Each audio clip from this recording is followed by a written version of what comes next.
Olá, pessoal.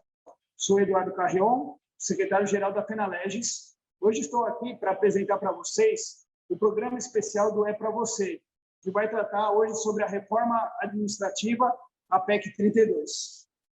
Centenas de entidades representativas e da sociedade civil estão unidas, fazendo um enorme esforço em âmbito nacional para proteger o Estado brasileiro da proposta de emenda constitucional número 32, a reforma administrativa.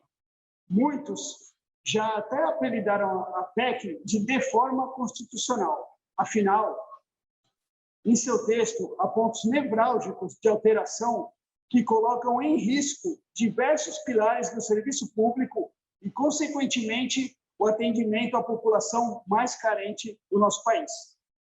Estão usando como desculpa as limitações sanitárias que a pandemia exige como justificativa para aprovar projetos sem o devido debate com a sociedade. Assim, nós sabemos que somente com a nossa articulação e a mobilização de todos e de todas conseguiremos chamar os parlamentares à razão para reverem a PEC e abrirem o diálogo conosco.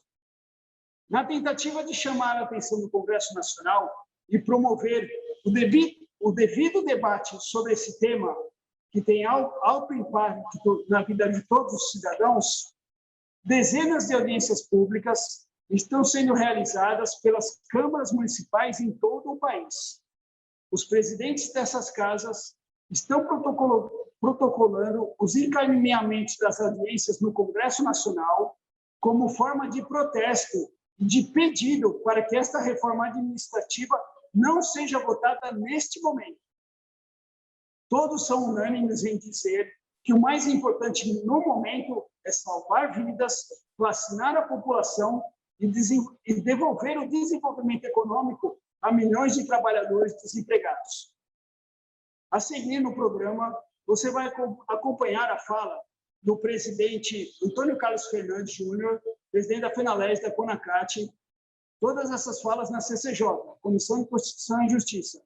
Você também vai acompanhar a diretora jurídica da FENAGuardas e da CONACAT também, Rejane Soldani, e, por fim, o presidente da Federação Nacional dos Policiais Federais, a FENAPEF, também vice-presidente da CONACAT, Luiz Antônio de Araújo Baldens.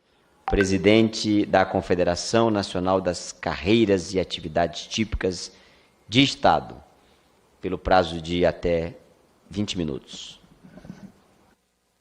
Perfeito. Boa tarde, senhor presidente, senhoras deputadas, senhores deputados. Deputado Marco Pereira, parabenizando pela condução, mas me permita, por vezes, me dirigir a esta comissão na pessoa do relator, deputado Darcy de Matos, como se aqui ele estivesse, temos alguns recados, algumas coisas a colocar para ele. E falo em nome das carreiras e atividades típicas de Estado, abrigadas na CONACAT.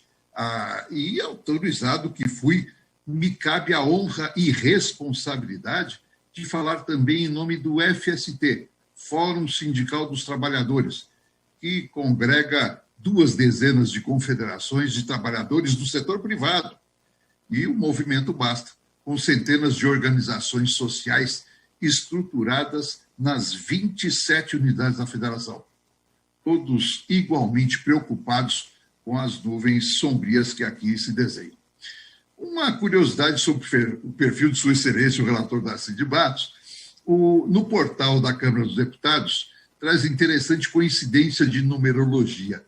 Constam 56 votações em plenário, 56 presenças em comissões e 56 presenças em plenário nesta que é a 56ª legislatura.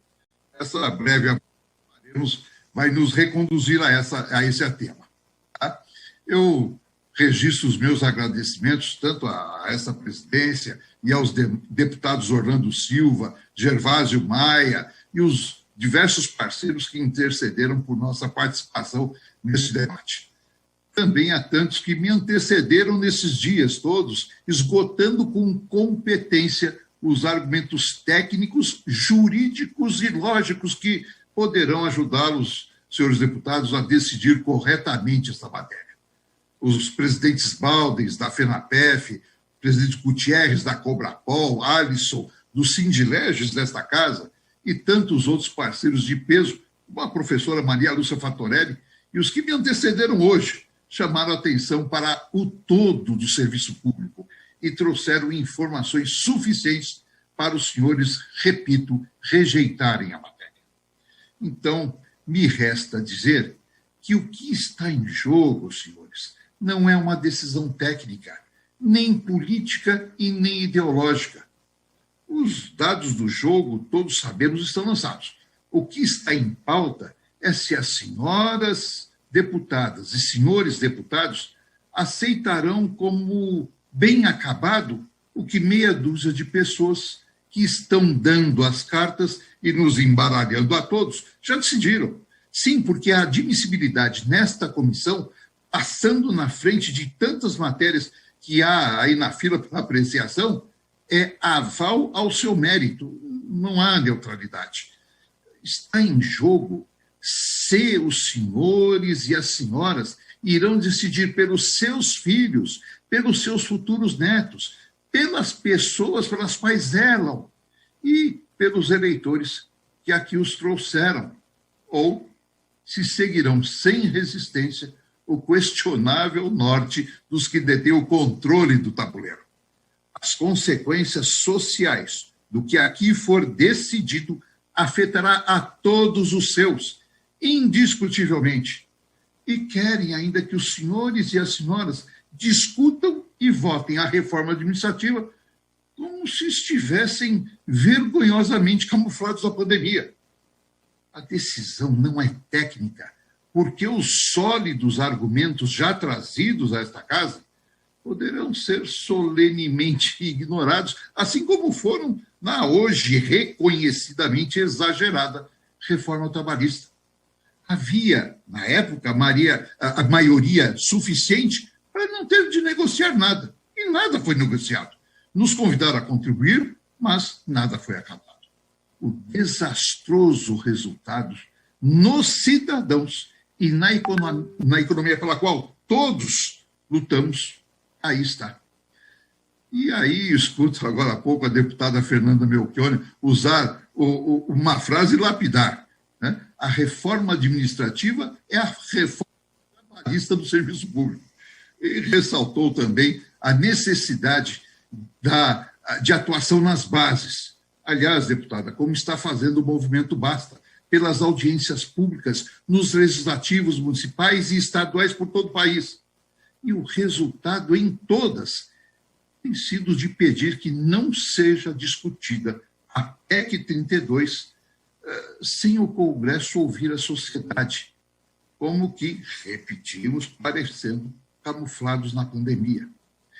O interessante é que, como agora, esta casa foi fartamente alertada de que haveria tais consequências. E repetiremos algumas vezes nesta nossa curta intervenção que nos custa entender em que o caos social que se seguirá será útil, mesmo àqueles que dão as cartas. A decisão não é política, porque os senhores estarão passando o recibo, como na PEC 186, agora em março, que alterou a Constituição em apenas 5 dias. E os parlamentos brasileiros teriam perdido a sua maior virtude, a pluralidade, de as decisões serem fruto de entendimentos saudáveis entre as diversas forças políticas aí representadas. Não é saudável um único segmento social deter o controle absoluto dos plenários, nem mesmo para quem os detém, porque perdem a calibração do norte correto oferecida pelo contraponto. A decisão também não é ideológica, senhores, mas do restritíssimo interesse da banca que dá as cartas. E só a ela interessa, ainda que nos custe entender, repito, em que o caos social que se seguirá lhe será útil. Se chamados formos pelo relator, pelo senhor presidente, pelos senhores deputados, pelos que quiserem um entendimento sereno, efetivo e equilibrado, que corrija distorções, aprimore o funcionamento do Estado de maneira a conciliar os interesses, sejam do empreendedorismo, sejam das redes de proteção social tão necessárias. Temos certeza de que os senhores terão à mesa o que de melhor os concursos públicos selecionaram, dispostos a contribuir e fazer os ajustes necessários com equilíbrio. Demonizar o mercado, do qual sou até egresso e defensor, ou endeusar o Estado, do qual me tornei admirador e crítico, recorro à seguinte figura de linguagem neste momento em que se discute o papel do Estado e do mercado perante a sociedade. Imaginem que estão os três caminhando na rua: o mercado, o Estado e o objeto de todos, a sociedade. E se deparam com um grave problema social. Por exemplo, famílias em situação de vulnerabilidade. A sociedade diz aos dois: isto não poderia ter chegado a este ponto, mas aí está. O que vocês irão fazer? O mercado analisa que não haverá retorno do investimento necessário e entende que tem de se livrar daquilo. Não porque ele é perverso, porque ele é o demônio, mas porque é da sua natureza. Está no seu DNA investir em função da expectativa de retorno. O Estado pondera que tem que investir parte dos recursos arrecadados dos impostos para tentar solucionar aquele problema. Também não porque o Estado é bonzinho, é santo, mas porque está no seu DNA, é da sua natureza. O que a banca, senhores, está querendo é usá-los, senhoras e senhores, apenas como instrumentos para tirar o Estado dessa equação, como mediador desses interesses. E acenam que os trabalhadores serão de livre indicação, subalternos da política, ai que delícia, terceirizados e mal remunerados para melhor remunerar o lucro. Senhores, quando um mega especulador ganha mais 1 milhão, ele não faz, por causa disso, mais 2 almoços por dia, ou compra mais uma camisa. É tudo para especulação. Excelências, não é necessário ser gênio para ver que esse troço não vai dar certo. A PEC 32 aumenta a eficiência da administração pública, é o que diz. Então, por que não aplicar essa mesma regra ao Banco Central, que conta com autonomia plena, carreira com salários adequados?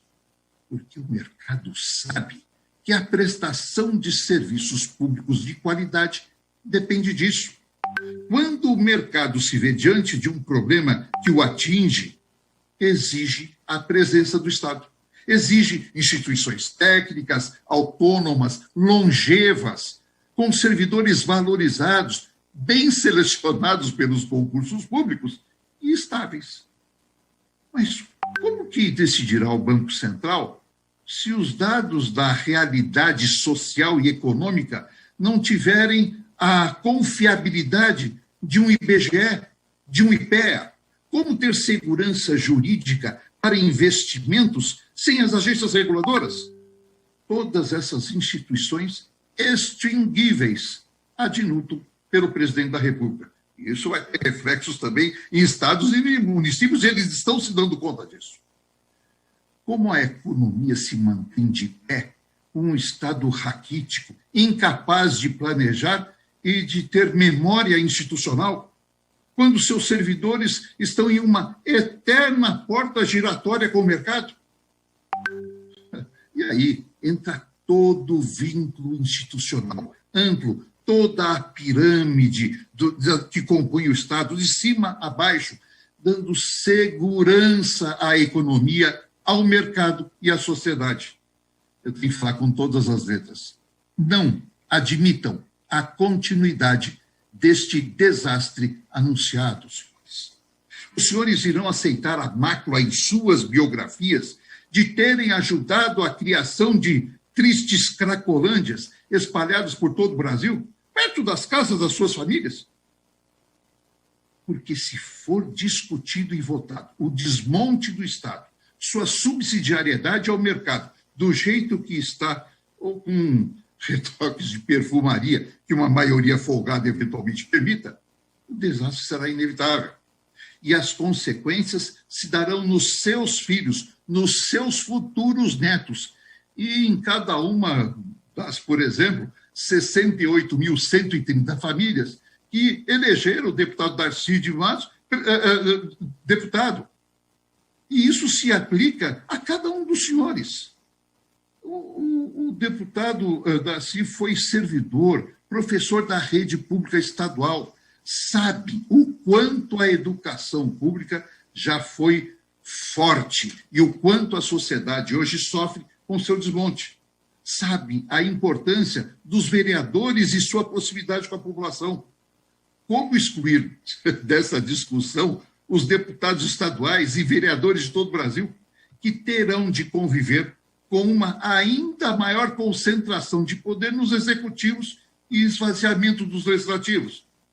As câmaras municipais e assembleias legislativas, parabéns, estão realizando responsáveis audiências públicas, porque a PEC 32 irá alterar significativamente a vida daqueles que estão em cada estado e em cada um dos municípios. E estão concluindo por pedir que o Congresso Nacional não discuta assunto desta magnitude durante a pandemia. Vou repetir isso algumas vezes. Como alijar da discussão esses a quem os senhores irão submeter suas candidaturas agora, no ano que vem? Já está aí a porta. Ao contrário, excelências, procurem prestigiar essas audiências nas localidades nas quais receberam e pedirão votos daqui a pouco. Inúmeros os motivos que justificam a decisão saudável para a nação, que é o adiamento dessa discussão para depois de controlada a pandemia e escutada a sociedade por seus parlamentos regionais. Um respeito bem adequado à vida de seus eleitores. Me cabe transmitir ao senhor relator, que não está no plenário nesse momento, aparentemente, a informação e convite da colega. Senhor Antônio Carlos, desculpe interrompê-lo, mas só para informar que o relator está aqui atento à sua exposição. Puxa, que bom. Eu fico muito satisfeito, prazer estar me referindo ao senhor relator. Então, me cabe, repito, transmitir a Vossa Excelência a informação e convite da deputada estadual Luciane Carminati para que o senhor participe e todos participem da audiência pública sobre a PEC 32, lá na Assembleia Legislativa de Santa Catarina. Também a Câmara Municipal de Joinville, onde Vossa Excelência foi vereador, diversos vereadores já se mobilizam para realizar audiência pública e analisar o impacto desta PEC na vida, por exemplo, das 116.793 pessoas de carne e osso que deram o voto de confiança ao senhor relator para prefeito. Fica o apelo para que Vossa Excelência não apresente seu relatório antes de escutar e prestigiar aquelas casas legislativas que o trouxeram a esta casa. É questão de mais alguns dias. Né? Lembrando aqui o deputado Pompeu de Matos, que a Assembleia soube já que a Assembleia Legislativa do Rio Grande do Sul também se prepara para o debate, tá, deputado? Então, e eu repito que o entendimento generalizado tem isso de pedir ao Congresso para não discutir essa matéria de tamanho impacto durante a pandemia. Priorizar a vida e o combate à pandemia chega a ser espantoso que em plena pandemia, em que são, na maioria, os servidores que estão os que estão na linha de frente, saúde, segurança, desenvolvimento tecnológico de vacinas, dentre tantos, que estão esgotados física e intelectualmente, com jornadas de 15, 16 horas seguidas, e os senhores aqui discutindo como prejudicá-los nas suas carreiras. E eles lá, nesse instante, ajudando a salvar vidas. Não tem como ser cômico de tão trágico, senhores. E é mentira que não afetará os atuais servidores, muito menos os excluídos de agora. sabem que esta PEC prepara o terreno para a pá de cal em toda a estrutura de Estado. Estão apenas dividindo para conquistar, como foram fazendo as reformas anteriores. Eu concluo reafirmando. Primeiro, a decisão dos senhores não é técnica, porque, tecnicamente, os argumentos contrários são muito mais sólidos que as lamentáveis premissas que norteiam essa iniciativa. Segundo, não se trata de ideologismos, mas de se perguntar com equilíbrio em que e a quem o caos social que se seguirá será útil. Por último, e mais importante, por favor, me corrijam, terem prazer em ser corrigido, e digam que a decisão é, sim, política, na sua mais alta concepção. Aqui volto à coincidência de números mencionados no início. Não aceitem passar recibo de que esta 56ª legislatura, número cabalístico do senhor relator, ser o lamentável ápice do vaticinado por Ulisses Guimarães nos anos 80. Abre aspas, se você achar ruim o atual Congresso, espere até ver o próximo. Fecha aspas. A decisão dos senhores é principalmente de responsabilidade. Decidam, senhoras e senhores deputados, pela inadmissibilidade da matéria. Há inconstitucionalidades em abundância para isso.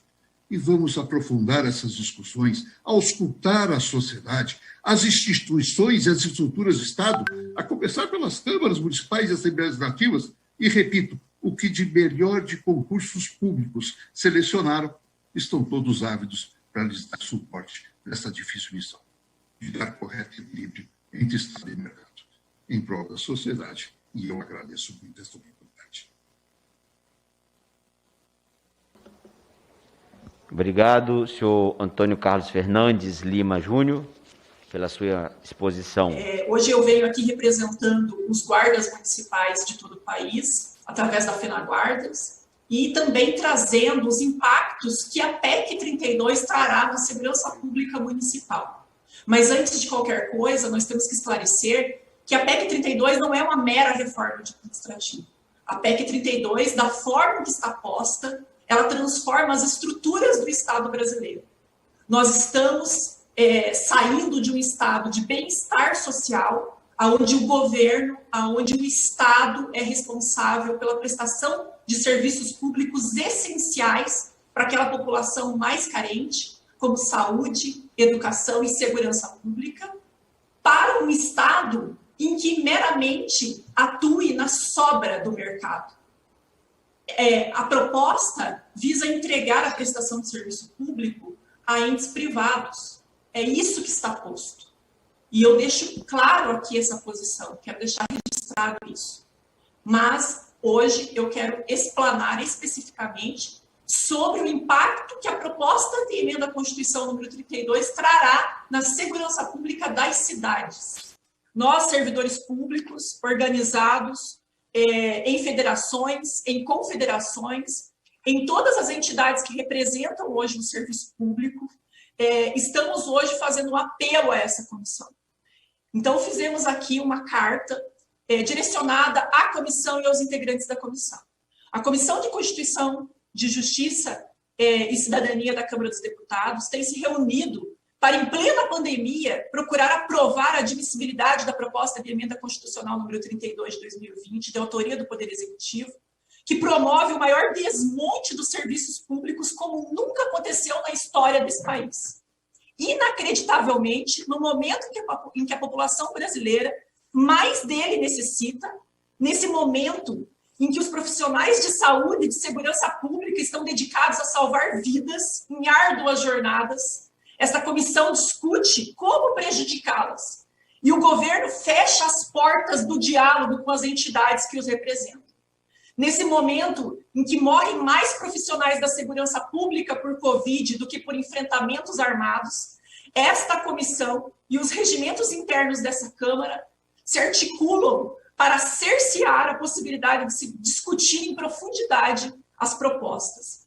Nesse momento em que os profissionais de pesquisa e desenvolvimento tecnológico se dedicam a desenvolver vacinas que salvam em reconhecidos centros de excelência, como a Fiocruz, o Instituto Butantan, universidades e tantas mais, essa comissão deixa engavetado inúmeros projetos de lei por tempo indeterminado, mas corre celeremente com essa PEC da destruição, a PEC de morte do serviço público.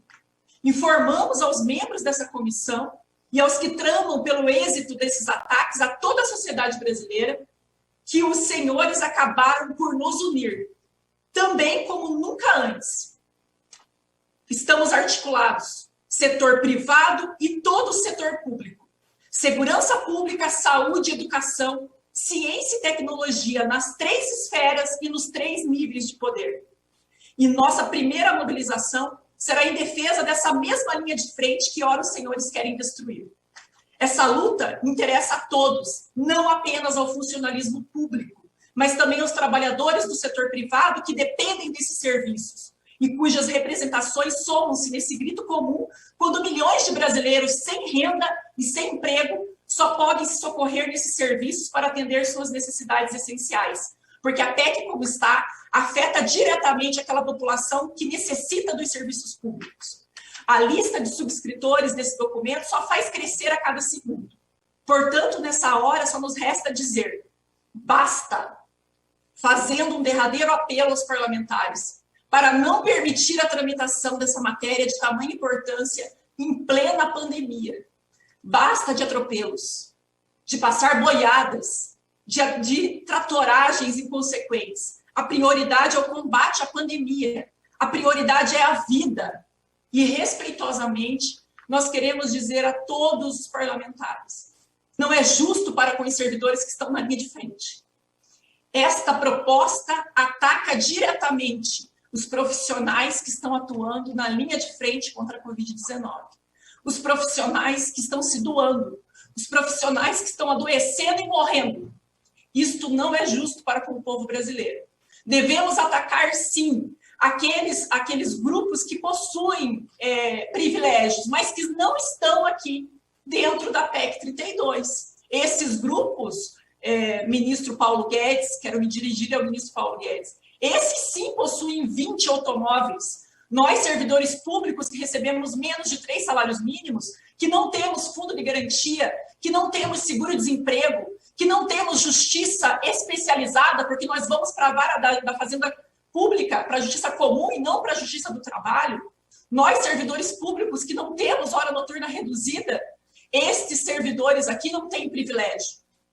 Quem tem privilégio são os bancos, quem tem privilégio é o sistema bancário que recebeu 1,2 trilhões para emprestar para os trabalhadores e para os micro e pequenos empresários, sendo que menos de 4% chegou a esse setor, chegou para socorrer esse público. Então, nós, servidores públicos, não temos privilégio. Nós, servidores públicos que estamos na linha de frente, estamos sendo atacados por essas medidas que o governo está propondo. Isso não é justo. Infelizmente, nós temos que estar aqui nesse momento para fazer esse desabafo. E nós pedimos aos parlamentares que se sensibilizem por essa situação. Se nós estamos hoje aqui tendo a oportunidade de falar, foi porque muitos parlamentares pressionaram para que essa audiência pública acontecesse. Em que pese, como eu já falei, o deputado Darcy de Matos já tem apresentado seu relatório. Mas ainda é tempo. Ainda é tempo, estamos unidos e não vamos permitir que essa PEC seja aprovada da forma como está. A nossa federação tem tentado contribuir com esse debate até antes do encaminhamento da proposta pelo governo federal.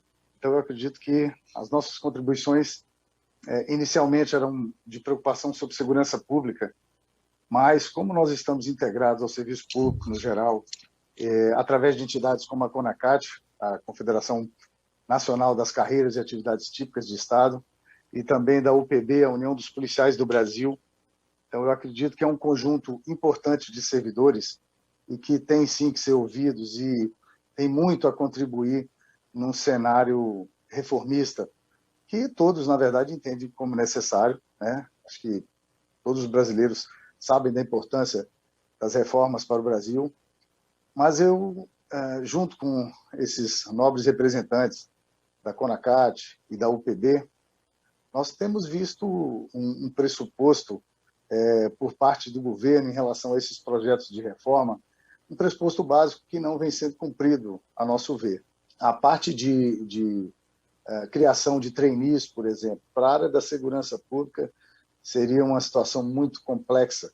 E, em nossa visão, estipula um novo tipo de vínculo que a Constituição Federal não permite para o Serviço Público Federal, principalmente para as carreiras típicas de Estado, que estão aqui nesse momento representadas pela CONACAT. Então, nós sabemos que haveria um período anterior ao encaminhamento dessa proposta, e eu digo isso com toda tranquilidade, porque nós nos reunimos por mais de uma vez com o secretário Wagner Lenhart, o então secretário que comandava essa reforma administrativa pela parte do Poder Executivo, junto ao Ministério da Economia.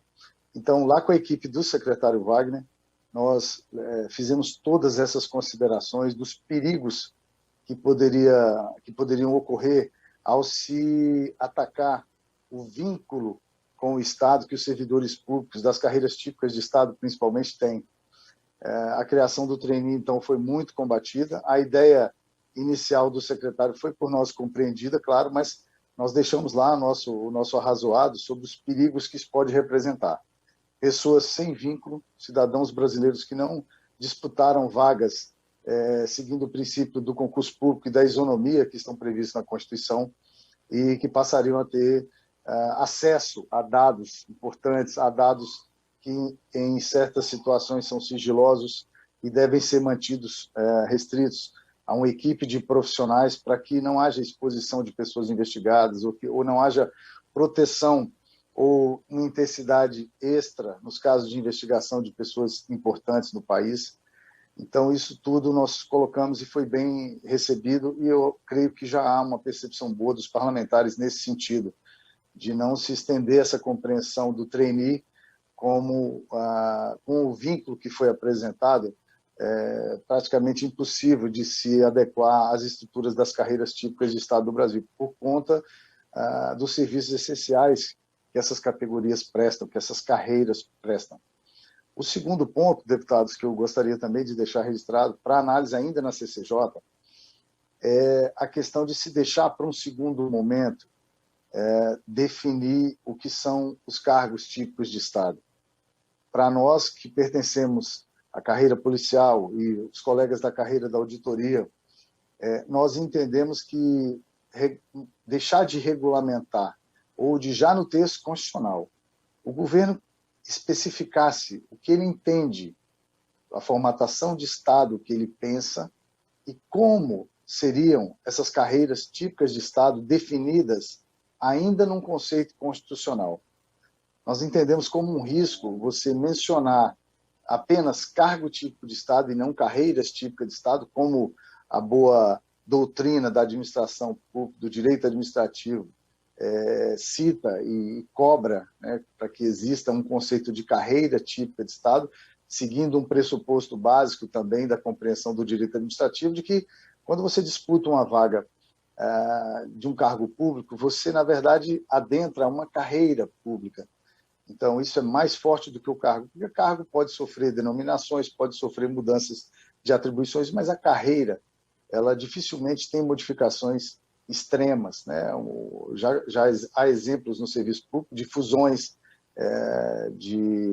até de aproveitamentos, né, em outros cargos, mas, enfim, a carreira permaneceu fortalecida, permaneceu a mesma. Então, na nossa visão, já seria importante que no texto da PEC 32 se definisse o formato de Estado que o governo acha ideal, e isso, como o meu colega Nazário já antecipou, seria necessário extremamente, em nome da boa transparência e para passar confiabilidade numa proposta de reforma, que o governo apresentasse os números que geraram essa necessidade de alguns tipos de mudança.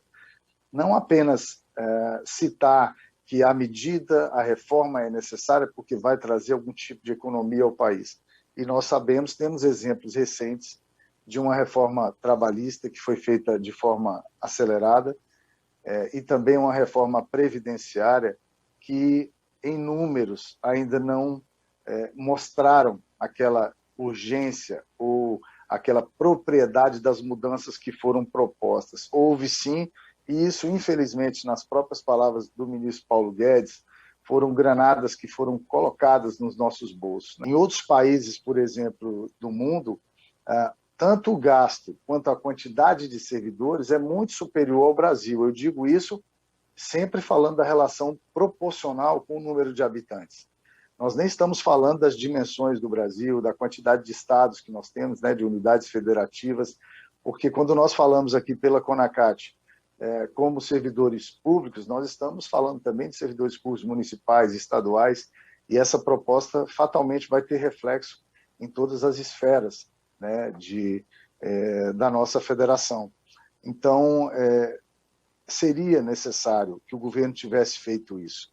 E como não o fez, ainda no ambiente constitucional, repito, e deixo bem frisado aos nossos parlamentares que compõem a CCJ da Câmara dos Deputados, que seria prudente nesse momento cobrar do governo tanto os dados que fomentaram essa proposta, que justificaram essa proposta, quanto uma modificação no texto para se atender ao comando constitucional,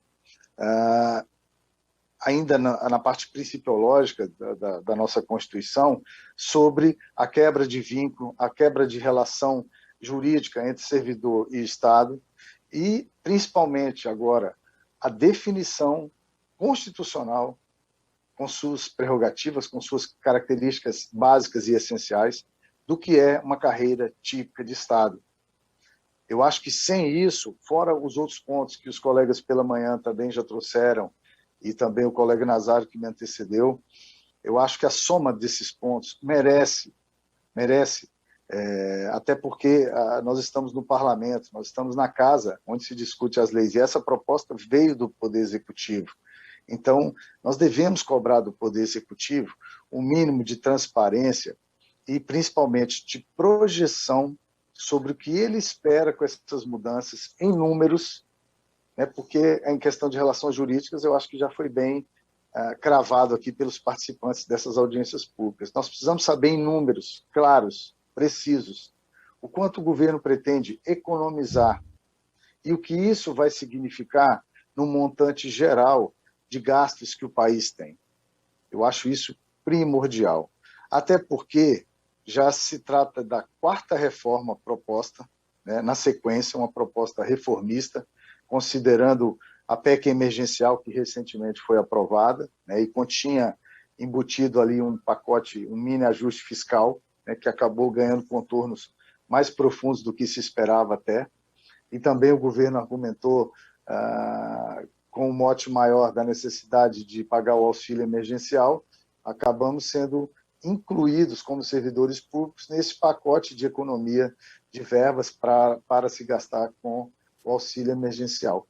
Então, se trata da quarta reforma e pela quarta vez seguida os servidores públicos estão sendo punidos.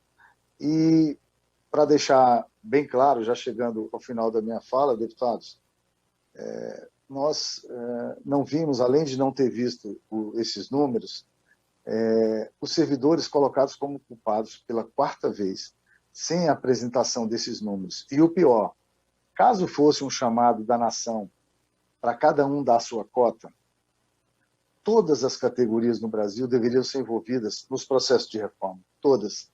E nós vimos recentemente a exclusão dos militares, e pela quarta vez, no quarto projeto, o governo exclui os militares, que têm um quantitativo muito superior às forças de segurança pública, por exemplo, do país, as federais e as estaduais, e contando também as guardas municipais como integrantes desse corpo de operadores de segurança pública.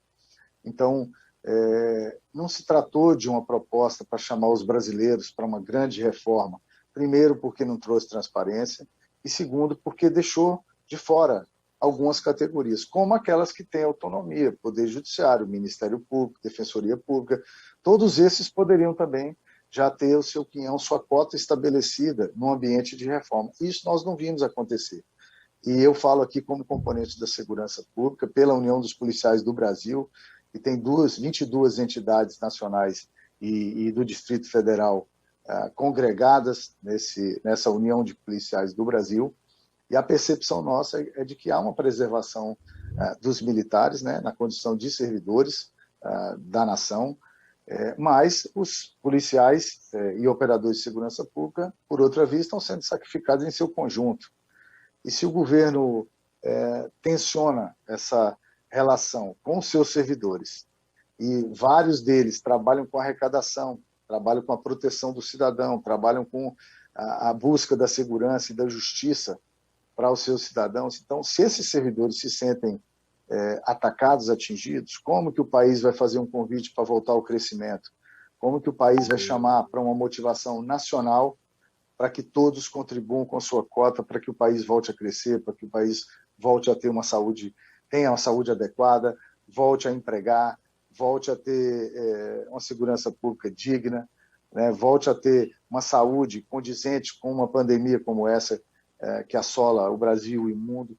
Então, são pressupostos básicos que eu acho que o governo não pode mais fazer esse tipo de encaminhamento. E cabe ao Congresso Nacional, ainda que a nossa presidente da CCJ seja defensora do governo, seja uma governista, e eu acho que o parlamento tem que ser assim, tem que agregar conhecimentos, ideologias e defesas e oposições, eu acho que é assim que funciona, mas nós não podemos jamais destratar o servidor público brasileiro, jamais. São pessoas que contribuem, são pessoas que entraram com a regra clara, definida, são pessoas que respeitaram os princípios constitucionais e da administração e assim concorreram às vagas, não tem a menor culpa de, eventualmente, uma má condução na gestão ou na falta de cobrança, por exemplo, da sua eficiência, da efetividade dos seus processos também.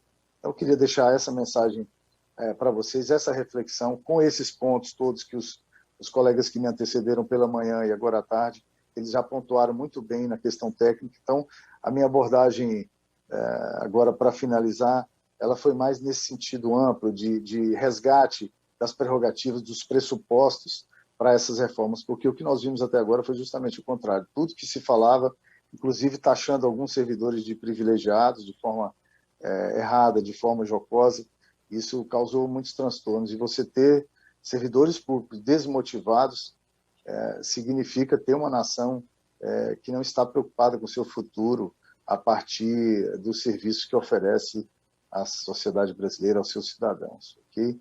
Então, é nossa reflexão aqui da Federação Nacional dos Policiais Federais e aos deputados. Queridos amigos, queridas amigas, estamos trabalhando diariamente, sem descanso, para articular o Brasil todo contra essa proposta que põe em risco o atendimento público gratuito a quem mais precisa e também põe em risco as estruturas de Estado do nosso país. Junte-se a nós nessa luta. Contamos com a ajuda de todos no compartilhamento desse material, com o objetivo de que mais pessoas possam participar desse levante nacional em defesa do Estado e em defesa do serviço público brasileiro. Muito obrigado a todos.